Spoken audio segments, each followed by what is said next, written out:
Just imagine you sit in your coding room, writing lines of code for hours without even noticing that time has passed. This is called code addiction.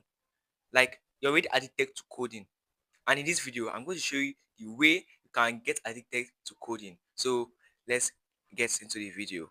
So in this video, I'm going to show you step by step way to make coding very fun and rewarding, and that will also make you want to come back to code more and more, and also the next day self. Now, coding doesn't have to be boring. The same process or the method you use in playing game, like levels, rewards, challenges, and progress, can be applied to programming. Whether you are learning Python, JavaScript, or any language, whether you are learning any language, this process or this method will make you love programming. Now, in this method, the first thing I will tell you to do is build coding or make coding into levels. Now, when you are playing games, when you pass a level, you will surely be motivated and know that, oh, I achieved something. So you can make coding into level or put coding into level as you are learning. Do you get what I'm saying? For example, now your first level can be write your name in Python. So write your name in Python. Maybe your second level can be make a simple calculator. Then after that, you can maybe create a to-do list app. Then after that, that is after the first, second, and third level. Then the fourth level can be to make a tic-tac-toe game. Yes. Okay, for the first level, when you write your name in Python, you'll be motivated, and each level up means that you have learned something new. Now, the second step is you can use gamified learning platforms. Now, why does this work? Human love points, ranks, and badges. They make progress free real. Best platform you can use is Code Wars, where you earn honor points, solve challenges, and also climb the leaderboard. Now, the second best platform is Hacker Ranks, coding problems with skill ranks. We also have Lead Code and Grasshopper. Now, the pro tip I can give you is stick, learn one platform, then stick to it. Then after you can go to other ones when you're finished learning the one. Now, the third step is reward yourself for progress. Now, in games, when you reach a success or achievement, you can be given coins, gems, or skin, or even new abilities for every success you win or reward as a reward. Sorry. So you can apply it in coding journey. Now, you can challenge yourself to write code for 30 minutes in a day for 7 days.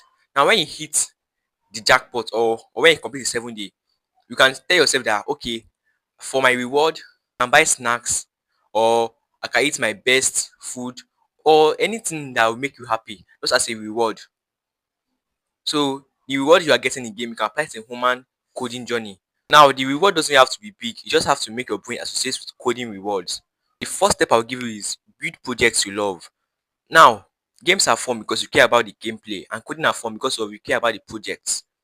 So I would advise you to build the platform or the projects you love. For example, if you love football or e-football, you can go for football match tracker. And if you love music, you can build a playlist generator. Now, the tips I will give you is start small and build projects you love. Because if you finish or if you reach the final destination, you can lose interest in the results. Now, I will tell you to write down three things you love, then look for things around them, then you can build according to those things. The fifth or the final step I'll give you is track your progress visually. Now, in games, you see game bars or EXP points, and your brain loves to see growth. Now, you can use GitHub Streak Tracker. Now, this shows you green squares of days you code. Now, you can use a habit tracker app like Habitica, which turns habits into RPG games. And the most important thing is keep a physical journal where you write your wins each day. Now, this is very important. Don't break the chain. Seeing your achievements will keep you more motivated. Now, my final statement to you is that coding doesn't have to be a homework. You can make it addicting like a game. Levels, reward, challenges. Yes, in this means it make it fun and make it habitual. So it doesn't have to be a homework, sorry, where you force yourself to do it. So if you like this video and found value in this video, please don't forget to like, comment, and subscribe, and I'll see you guys in my next video.